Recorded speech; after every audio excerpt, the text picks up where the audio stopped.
Hey folks, David Stewart here. It's time for some more comment reading. Still reading comments from the 18th of January 2018. We'll see how hard it is to get through one day worth of comments. So we're going to start with Michael White's comment here on Eagles and Tom Bombadil. That's not exactly how the scene with the Eagles plays out in the book, though. The Eagles expressly say they hated the goblins and wanted to spoil their fun with the dwarves. They later refused to take them too close to human settlements out of fear of being shot at by men whose sheep they have eaten. Still doesn't change that it was more or less random chance, but it does illuminate why the Eagles don't just show up at others' whims. They're autonomous and self-interested creatures, fitting with Tolkien's theme of the wild being a natural force in mythology. Bjorn and Treebird being two other examples of this. So this is a great comment. I do agree with it. It's another thing people are like, why didn't the Eagles just take the ring? It's like, well, Sauron had flying beasts surrounding his realm that would have attacked the Eagles. So the Eagles aren't going to just put themselves at risk for no reason.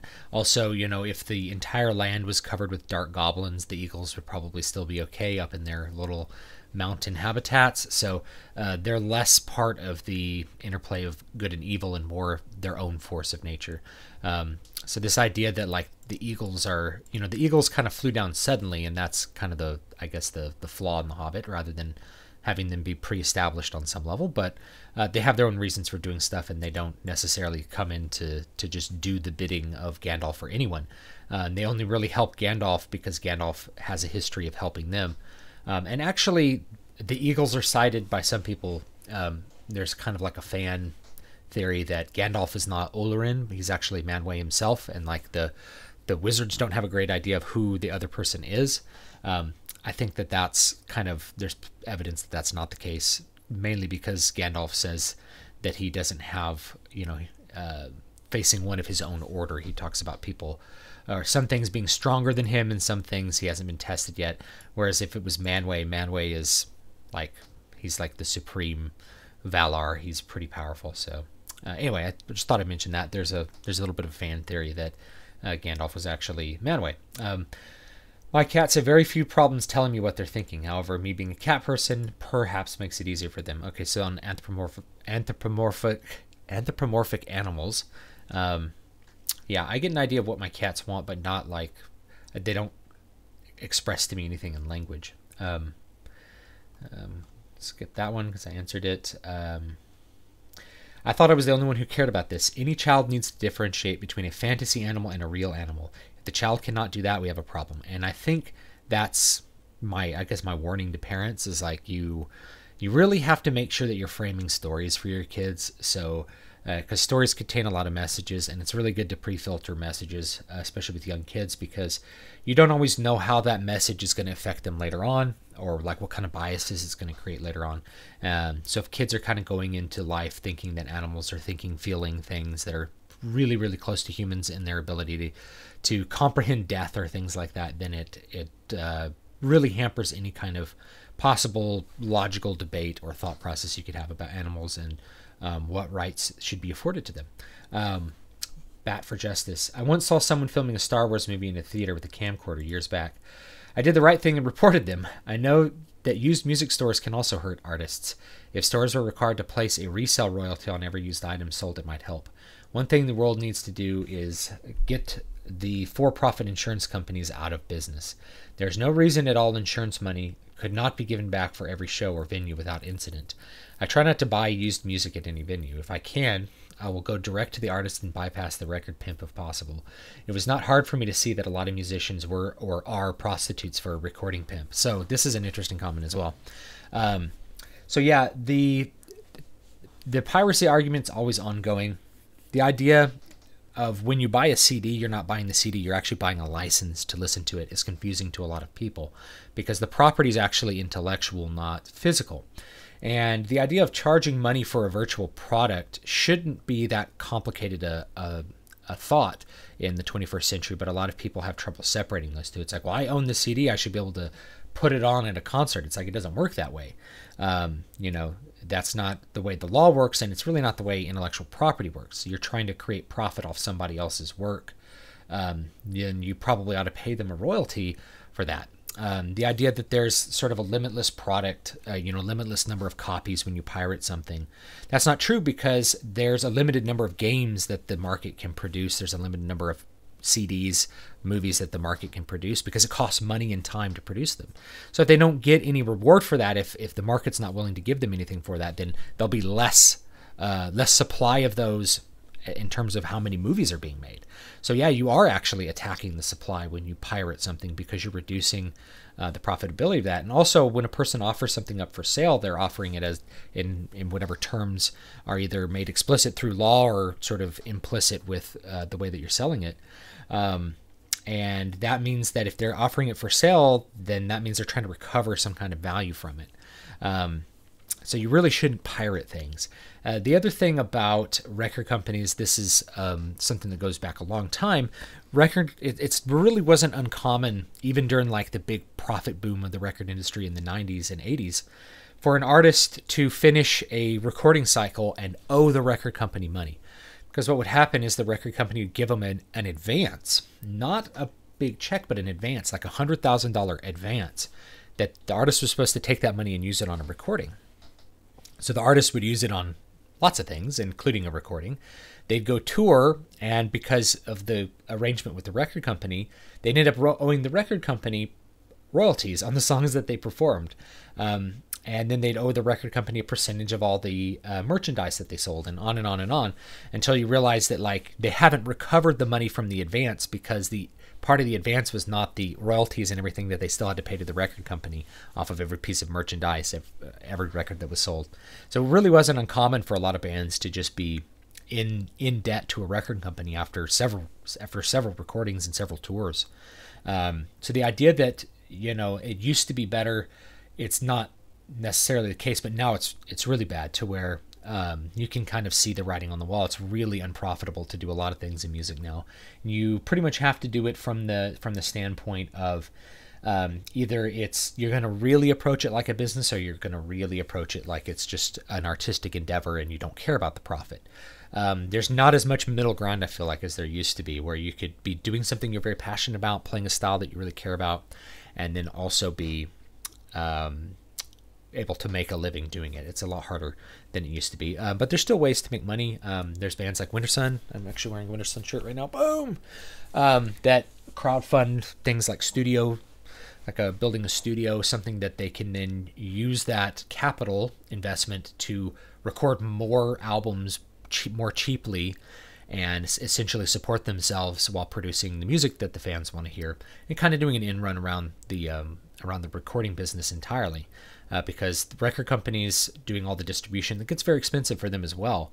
A lot of record companies are not as profitable as they used to be, and they a lot of them have folded over the last 20 years. So got to keep that in mind. So great comment.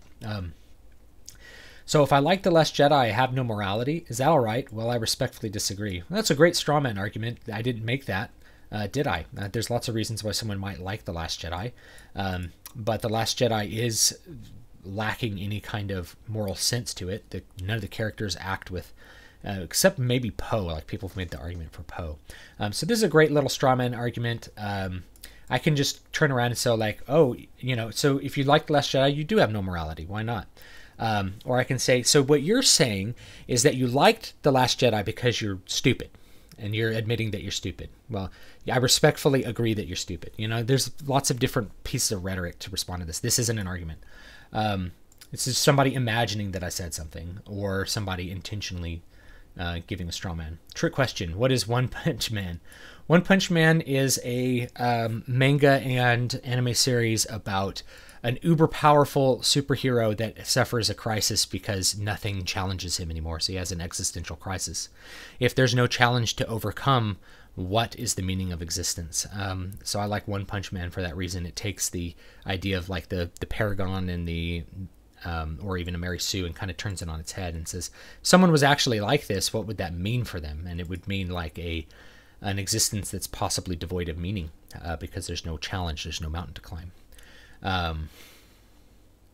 In my humble opinion, regarding the rules breaking and stupid amazing coincidences, J.J. Abrams has no sense of scale.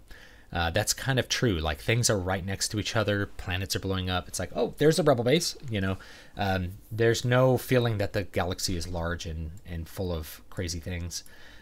This movie gave me a new appreciation for the prequels. It made me go back and evaluate the prequels as well, and do comparisons. What you're comparing it to changes pretty drastically what your outcome of opinion is going to be. And compared to the new ones, I think the prequels are awesome. Not flawless.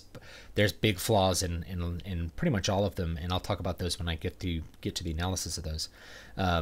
But they're better in almost every sense. It's like you still have cardboard acting in the new ones. You just don't have any kind of story that goes with it, and the aesthetics are actually the aesthetics in Last Jedi are okay. I think they're what a lot of people wanted. I could still do without Jar Jar Binks' awkward and wooden romance dialogue, and I have the high ground, and yippee! That's one of these cringy pieces of dialogue that, like, George, why didn't you cut this? But they expanded the universe, inspired my imagination, and gave us Clone Wars. I would have been far more impressed with this movie if they'd flown to attack the Starkiller base and did not succeed in blowing it up for once. That would have been a twist, would have been a draw to see what happens in the next movie. Well, what would have happened, actually, if they hadn't blown up Starkiller base, this is actually an interesting thing, and I'm just thinking about it now. Starkiller base would have fired one more shot, and then the sun would have been dead. And then what do you do with a planet that's just drifting around, no center of gravity, doing nothing? Are you going to send an entire planet through hyperspace to another star to suck up, to blow up something else? Like, them succeeding or failing saved one planet, but even if they had failed, that would have been the end of Starkiller base, right? Because you wouldn't have been able to move it to another star. So yeah, they would have blown up the planet that the resistance or the rebellion or whatever it was on. But it seemed like the resistance had a lot of time to think about evacuating. They had enough time to send an attack. They probably could have just gone like, all right, well, you guys attack. Meanwhile, I'm going to get everyone off this. I'm going to get all of our personnel at least off this planet, put out a planetary, like, abandoned ship message. So if you guys fail, we'll minimize the losses. But they didn't. They just waited around like, man, I hope they succeed. It doesn't, it's kind of a repeat of the very first Star Wars movie. They don't, like, abandon the base. They probably could have, but I'm guessing if they were abandoning the base, they'd go right in front of a Death Star, and they wouldn't know what else to do. Let the past die. Kill it if you have to. The problem is that this project is more like a Walker version of Star Wars without soul. If we talk about nihilism in Star Wars, nothing is necessary and all is pointless. What do you live for, and what would you die for? Yeah. It's even worse now with The Last Jedi, yes. The fact that the female leaders are incompetent is how you can tell The Last Jedi is modern feminism. Going back to feminism. Feminism has become more about denigrating masculinity than promoting femininity. In a lot of circles, I think that's true. But again, I'm almost thinking there's just this other group, like the social justice warrior group, and that is intersectional feminism. Intersectional feminism is like, we're going to pull in all the victim status stuff from everybody, and we're going to have all of it in under one feminist flag. So let's call it intersectional feminism, or maybe just social justice warriors. They literally believe that women are better at everything than men, to the point that women don't have to improve or prove that they're competent. They just are, and they are not to be questioned. This is why Rey is a Mary Sue, and why Admiral Holdo openly denigrates Poe in front of his peers, even though she later shows herself to be incompetent by letting most of the fleet get destroyed. This is why modern feminism is so toxic. They're so focused on hating men that they don't realize they're doing a poor job promoting women. And I do think they do a poor job promoting women, and I think I think a lot of modern intersectional feminists infantilize women. They make women into perpetual victims, and therefore incapable of doing anything of meaning. So this is I don't love to quote George W. Bush. He's not my favorite guy, but he called it the soft tyranny of low expectations. When you have something like affirmative action, you are essentially sending out the message that whatever group you are lowering the standards of entry to get, whatever group you're trying to get, you're essentially saying that the members of that group are incapable of actually being able to do the thing that you're having them do. They're incapable of having the qualifications to be in whatever industry you're deciding to put them into.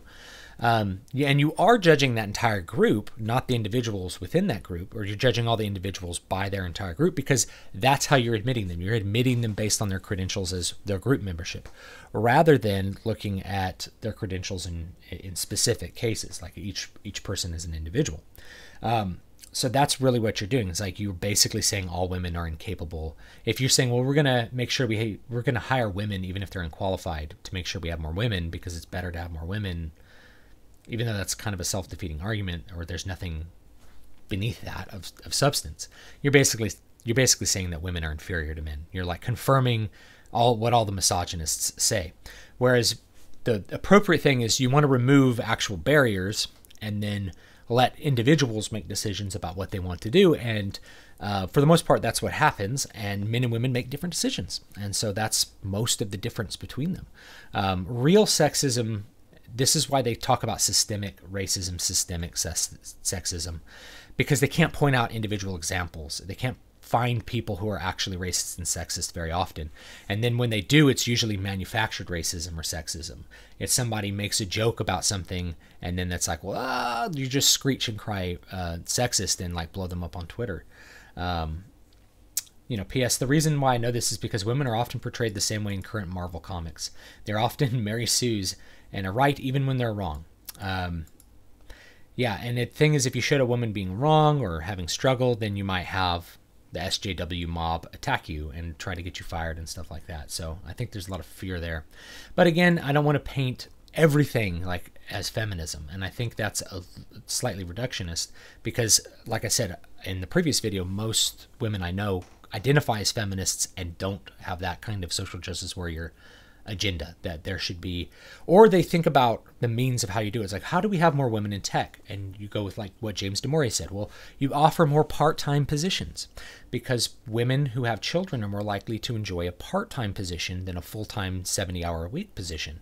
By catering the jobs so that only men without children can do them, or only men can do them, or women who will never have children, you're isolating a huge part of the female demographic. So if you offered different kinds of jobs, you might attract more women too. And that is a solution if you feel like it would be good to have more female representation in an industry for aesthetic reasons or something else, then you can do that. And I think that's up to an institution, but to suggest it and then get fired for it, that's essentially what you're up against if you toe the wrong narrative with some of these highly combative, like intersectional feminist types. But again, I don't want to paint all feminism. I've done anti-feminist content in the past, and it's fine. I just don't want to paint everyone with the same brush because there's going to be people that are saying, "Wait, I'm like that," and I don't believe that. It's like, well, I don't have a good word to like replace feminist. Maybe egalitarian. That's what some people are pushing for. So maybe say that. Luke could have been a paragon in The Last Jedi. He should have been. A series of random fan fictions. I don't know what that's in reference to. Luke could have been a paragon in TLG. He should have been. He should have taken on like the paragon role and been guiding the heroes. So what's One Punch Man? Okay, I just addressed that. I love your channel. Thank you. Metallica is the best metal band. Oh, this is my Metallica versus Megadeth little funny video. Megadeth was awesome from 1985 to 1995. They kept making good records into the 2000s, and then they really got bad. Like, I'd rather listen to Beyonce than Super Collider. Super Collider's not a Super Collider. I consider a mediocre album, and so is Risk.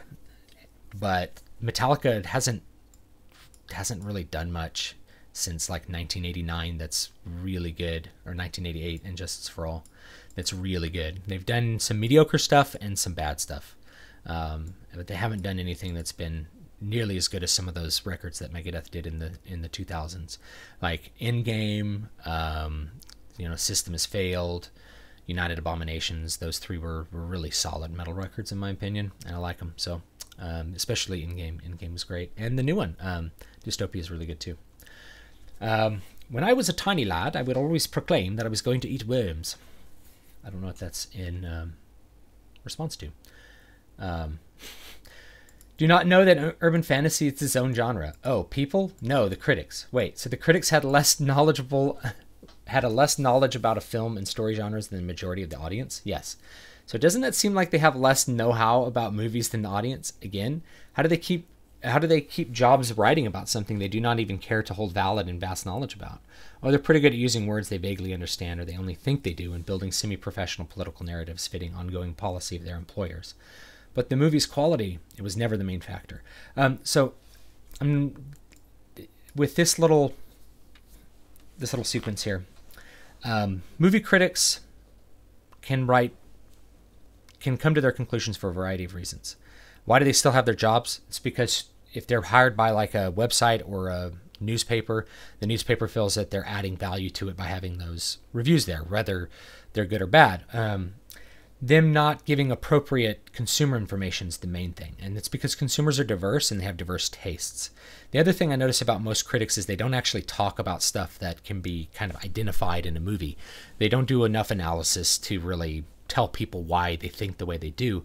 They just kind of throw out some prose if they're writing an article about a movie that kind of is colorful and vaguely describes the movie and why they don't like it or why they like it, and doesn't really say anything specific about how it works or how it worked on them or what they liked and why.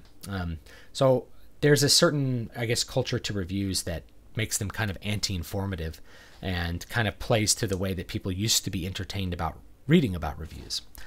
I try to go for a more analytical approach on this channel. So this is my Fantastic Beasts video. I liked Redmayne's acting, but I was kind of prepped before I saw the movie that the character was supposed to be on the spectrum. I don't know if there's any official statement corroborating that, but with the expectation, I think the character was portrayed very well. To agree with you on the rest, I kind of got the feeling that everyone else was feeding off that vibe and making their characters behave a little queerly, yeah. It was kind of obvious that the closer the character was to Newt, the more screen time he shared, the worse it was, whereas secondary characters remain normal. I kind of likened it to how one person in a group, particularly one that's lofted as the leader or the main player, has some eccentricities that the others in the group start to pick up. Or maybe a better example, the new kid in an American classroom comes in with a British accent, and at least for a few days, some of the kids start trying to talk like them because it's cool. That all depends on the straw man of whether it was intentional or not, though. I don't think that's a straw man. It's just a question that we don't know because we don't know we can't read their mind, right? And that's the problem with talking about intent, is I can hypothesize, but I can't read someone's mind. I like the idea of an autistic man character that isn't the overdone savant idiot that has the condition of making it a very special story, so I'm not going to look it up and learn myself otherwise. So the main character in Fantastic Beasts acted really socially awkward all the time. I would not consider his behavior to be autistic. And that's because I work with autistic individuals. So I have experience with them. It didn't come off to me as autistic. It just came off as kind of like weird and awkward. Like somebody who is trying to act autistic, you know? Kind of like, it didn't feel quite right. And overall, I think the movie was overall a failure, but it was really interesting to watch it and kind of see the second half of the movie got so much better than the first half was. And I think that there's probably some truth to, like, if they're sharing a lot of scenes with that character, if you're constantly redoing the same lines, you start to kind of play off what that person's doing and match their energy level. So somebody's like this all the time, you kind of start to be kind of emotionally shut off. And so there might be some truth to that, because I've kind of seen it in stage. Because stage, you're doing so much repetition. You're spending so much time with the other actors when you're doing stage acting. You're spending so much time with the script that it's really easy to end up having everybody have a similar set of mannerisms sometimes on stage, even if they aren't appropriate. And Mary Sue is an idealized. Okay, I explained this. I'm sick of hearing people say Rey is a Mary Sue without properly backing up that argument. I've backed it up on numerous occasions. There are only 2 points from The Force Awakens that could be used poorly to prove she's a Mary Sue: her power in the Force and her ability to fix the Millennium Falcon. Those are both big, though. It's not just that, and there's way more. It's the fact that Han immediately loves her and adores her. This person he just met wants her to be his apprentice. It's completely unrealistic. Leia hugs her instead of Chewie when she gets back with Han. She doesn't even know Han, and Leia doesn't know her. So the fact that the characters are just immediately besmitten with her is completely Mary Sue behavior. Everyone treats her like she's a little goddess on Earth. Her ability to use the Force is completely nonsensical, fits nothing with the canon. The rest of this is just going to be garbage because this person is trying to defend their emotional feelings about something. You're wrong, and goodbye. And we're going to flag the YouTube comment. Don't advertise other channels on my channel. Goodbye. Make no mistake, this works vice versa. Humans are very much animals. That's true. So let's talk about anthropomorphic animals. Like, humans don't always have predictable behavior. I think I'm a taxi driver, and the things I've encountered since I started have been life-changing for me. I view humanity completely differently now. The nature of people in my eyes has been entirely unmasked. It very much frightens me. Our comprehension, logic, and language capabilities may be far beyond what other animals, but we are still hopeless apes. However, it is our utmost obligation to protect and preserve nature where possible. Regardless of other animals not experiencing complex emotions or thoughts, it is clear to see that they experience pain, fear, joy, etc. This is why our duty, being the more evolved being, to avoid causing suffering where possible and not treating other animals as things that were placed here for our own benefit and nothing more. So now I am going to dissect this one a little bit because it's a really interesting comment. So, humans don't always have predictable behavior. Humans are capable of evil and things like that. But the very nature of evil is a human, something that only humans can perceive or interact with. And going to like animal rights, first of all, pain, fear, joy, etc. We know that animals might fear pain because they react to it. Fear, they might react to it. Joy, we kind of impress upon those, but we don't know the nature of those or how those affect the psychic status of the animal. We know if we subject a human individual to lots of fear, they get like post-traumatic stress disorder and other things, but we're not entirely sure how that works with animals, because animals can't communicate in-depth feelings, and they don't have any kind of theory of mind. They also don't operate in any kind of moral sense. So whenever you're talking about animal rights, you have to think about first, it's our utmost obligation. From which does that obligation arise? Does it arise from God? Does God declare it to us? Does it arise from first principles somehow? Does it arise, where does that obligation come from? And you hear this with some people kind of saying it's your duty to do this, it's your duty to do that, without kind of explaining it. It's like, it's your duty. It's like, from whence? From whence does this duty come? From where does it arise? And most of the time you're going to skip over that and not answer that question. So in this case, what we have is an argument that people are apes, that people are animals, right? So it's saying that people are not the same as animals. But we know that merely us being able to make an argument that humans are like animals is pretty different from what animals do. Humans are very different from other animals, less, cognitively aware beings. And you really have to recognize that. And just as an example, like if we want to use rights, and there's so much more below that would have to establish this conversation, but we'll just start from the point of rights. If you say that, like, I have a right to life, what you're basically saying is I have a right to have other people not kill me, and other people have the right to life, and they don't kill you and you don't kill them, right? So there's kind of like an agreement, a social agreement, that you're not going to kill each other. What do we do with people that don't respect other people's rights? Well, we revoke their rights. So if somebody is not respecting the rights of others, they get their rights removed. If you steal from someone, you go to jail, you lose your rights of freedom and all those sorts of things. That's kind of the way that society's established the idea of crime and how justice and punishment ends up being played out. So when you think about it from those terms, an animal is literally incapable of respecting the rights of any other living being. The idea that humans can elect to be vegetarian is a uniquely human trait. That humans can say, like, I think it's morally wrong to kill animals. That's a uniquely human stance, because wolves don't think that way. Wolves happily eat whatever they feel like eating that is yummy to them. They eat rabbits or bear cubs or whatever they want, and they don't have a second thought about it, because that's in their nature for that to do. So if they don't respect the rights of humans, if a wolf will eat a human without a second thought, and for every dog that cries by its master's side, there's one that happily devours him. I don't remember who that quote's from, but probably one of my teachers. So yeah, if a wolf doesn't respect your rights, then the wolf doesn't have the same rights. It can't. So diminished responsibilities, and you say, well, the wolf is just acting on instinct. Okay, well, his responsibility to his actions is severely diminished. Therefore, his rights are severely diminished. And that's an interesting way to think about the way animal rights ought to be viewed. You can, I'm for like humane. Obviously, I have pets and I treat them humanely, and I don't torture them or anything. And I've worked in agriculture, and I've worked at a slaughterhouse, and I've never felt like we killed the animals inhumanely or something like that, but ultimately they were created to be meat, and they don't have a thought about dreading the future of death. They have no thoughts about the afterlife, and they wouldn't think twice about killing someone else of their own species if it benefited them.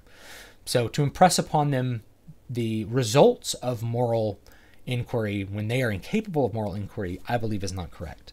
So to impress upon them rights when they're incapable of respecting rights is against even what we have human standards for, the way that we apply the standards to humans. So that's, I don't know, that's a long diatribe, but there you go. Sees long fingernails on the right hand. Yes, guitars in the background. I'm definitely play guitar and lute. I'm glad you can hear both ears. I am too. Yes, this is a classical guitar channel too. I'll have more content coming. I have some stuff maybe planned for this year that I think will be pretty cool, as far as like having some guitar courses and things that are a little more organized for people to work through and develop some skills that they want to learn. This is on Ferdinand. I remember the story was that Ferdinand was a pacifist from the beginning, and the whole reason he was even put in the bullfight was because of a misunderstanding. I think it was like a bee sting on the original one. It made them think he was crazy. I never really saw it as being anti-male myself, as much as it was the misfit who doesn't care about the rest of the world. Of course, the original book was very, very short indeed. He gets mistaken for a suitable bullfight. A bull, but doesn't do anything. They send him home, and got another one who was willing to fight. So yeah, that's this adaptation. It's very clear that, like, you know, Ferdinand appeals to like the matador's, I don't know, sense of humanity, and the matador decides to let him live, which is different from the book where it's like, this bull's not fighting. Just get rid of him. It's no fun. We'll get someone else who will fight. So anthropomorphic stuff. This happens to me all the time. Our dog is so passive and well-behaved that other dogs just attack all the time. See, my dog is like 10 pounds and barks at other dogs and makes them mad. So I have my dog on a leash. Partly, she is not capable of hurting another person, but to protect her. So I've had a German Shepherd attack my dog before, and pull that dog up, protect her from this German Shepherd. So the leash is also for me to control the animal in a dangerous situation. Was the original operation painful during or after it was performed? I'll answer that one directly. Then talking about having my abutment put in for my hearing aid. It was painful afterwards. Mostly it was like I was super nauseous for a week because cranial surgery just messes with you, and I had like leakage out of my ears. Weird. Very surprised to find a YouTuber that speaks of nihilism and postmodernism. I had an interesting discussion of TLJ about this. He was speaking of inversion. The malaise in TLJ is deeper than light is dark and dark is light. I agree with you about nihilism and the people who can accept it. My dad taught me to ask, what do you live for and what do you die for? A true nihilist is a sociopath. Yeah. Lots of people have been coming on being like, I'm a nihilist and I believe this. It's like, you're not a nihilist. You're ascribing to standards. Therefore, you're not a nihilist. You can't argue for nihilism without adhering to some kind of moral standard. The new Blade Runner is the best movie of 2017. You're missing. Oh, this is a thing where people are like, see the new Blade Runner. I'm like, I can't. I don't want to. It's not a sequel I care about. And actually, let me make a quick thing on that. So, like, the reason I didn't really want to see the new Blade Runner is partly because I like the original Blade Runner, and I also saw no reason to have a follow-up, a sequel of any kind to the original Blade Runner. So that right there made me not want to see it. You know, Ridley Scott wasn't directing it. You know, Philip K. Dick didn't write a follow-up story for them to base it on. So I just wasn't very interested. But also, sequels are more about the characters than they are the plot. The reason we like sequels is because people really love characters. They love great characters, and you want to see those characters continue to do stuff. Well, Deckard is fine, but I have no attachment to Deckard from Blade Runner. So I have no reason to want to see him in a movie. I never thought, like, man, I wish they would do a sequel. I want to see Deckard do more stuff. Deckard, he's not a bad character or anything, but it just doesn't resonate as a character that I want to see do more the way like Luke Skywalker is, or someone like that.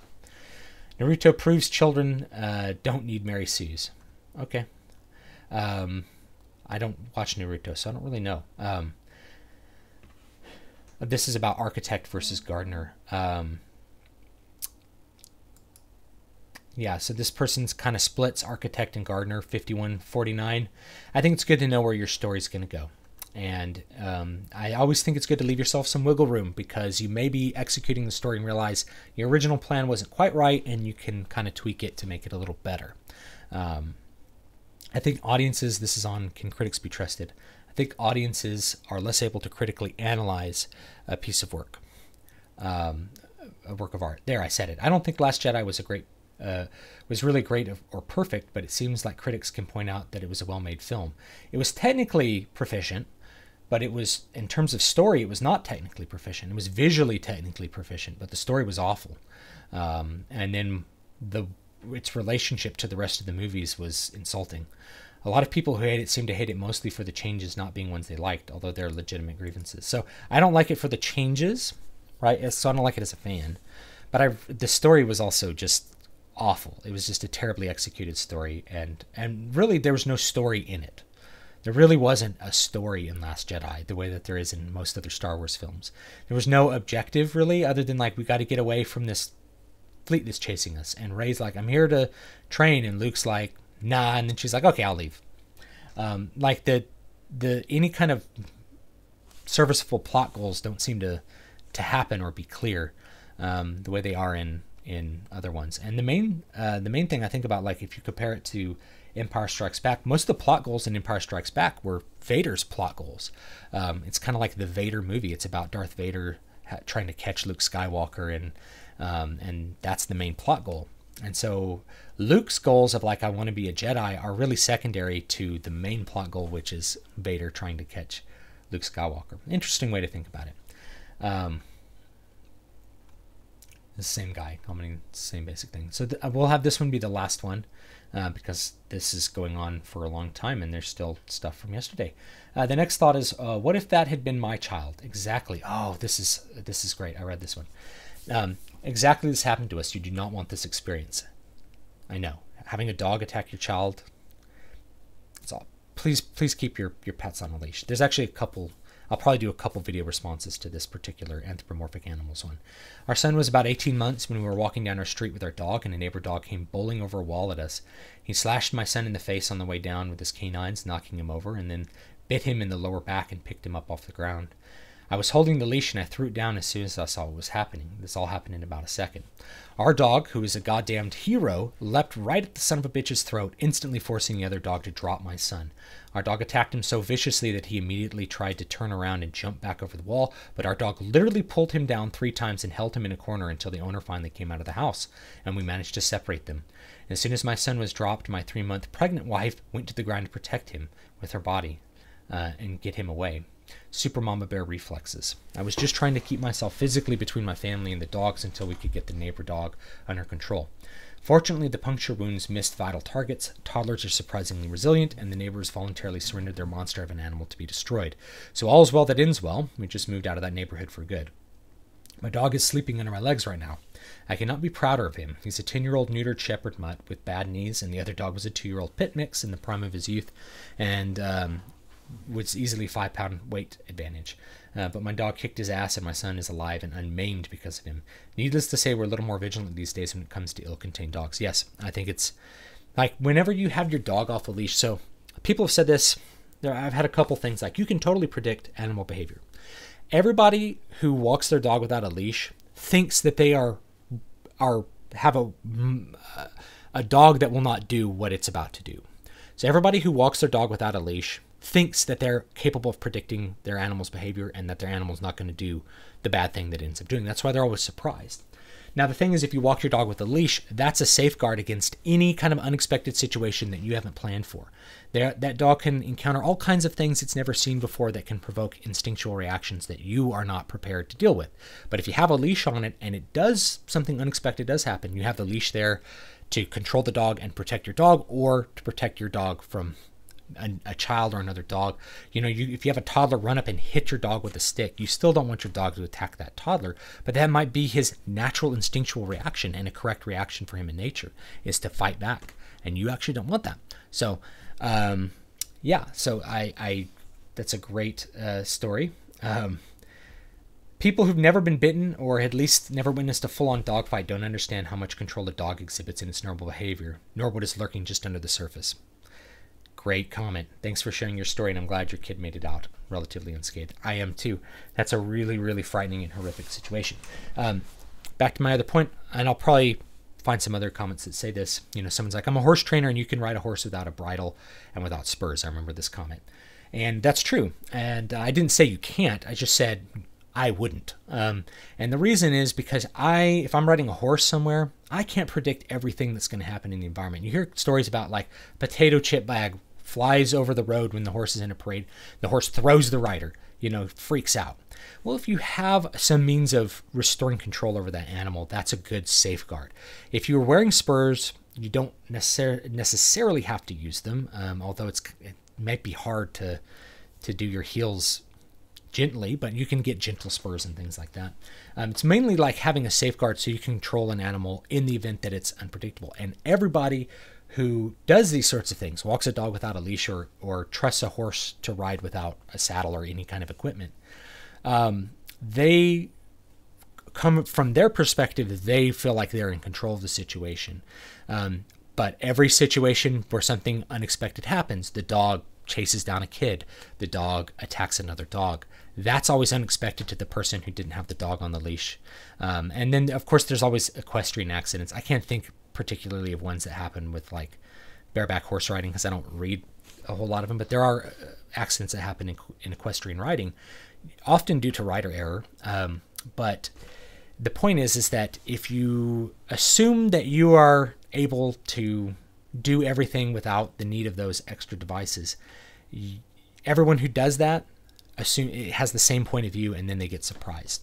So I always come from the point of view like, even if I'm really good and I really know my dog well, I still probably would have a leash just in case, because I know the own flaws in my own perspective and my own ability to correctly predict all possible circumstances, right? So that's all I'll say about that for now. Don't be the person who assumes that you know it all. Always prepare. It's always a good idea to just have a safeguard, even if you're really, really good at being able to manage horse behavior or something without having to use a bridle or anything like that. Me personally, I'm not an experienced horse rider or anything, but like even if I was, I'd probably like, well, it's probably better to have that extra safety bit just in case. So anyways, have a good day. I'll see you next time. New books are out. If you catch typos and stuff, please, please let me know, because I really do. I do really want to make sure that future editions of these are nice. And I will be coming out with an edition later in the year that has all three of these books in one nice thick volume for you. These are obviously rather small books. They're like mini books. But I thought I'd try this out for marketing, so you can check these out. You can get the ebooks for free if you hop on my mailing list, dvspress.com/list, and that'll give you the ebook versions, and you can buy the paperbacks. They're $3.99 a piece, except for the last one, which is $4.99, and that's due because it's a bigger book and it costs a little more to print. So have a great one, and I will see you guys next time.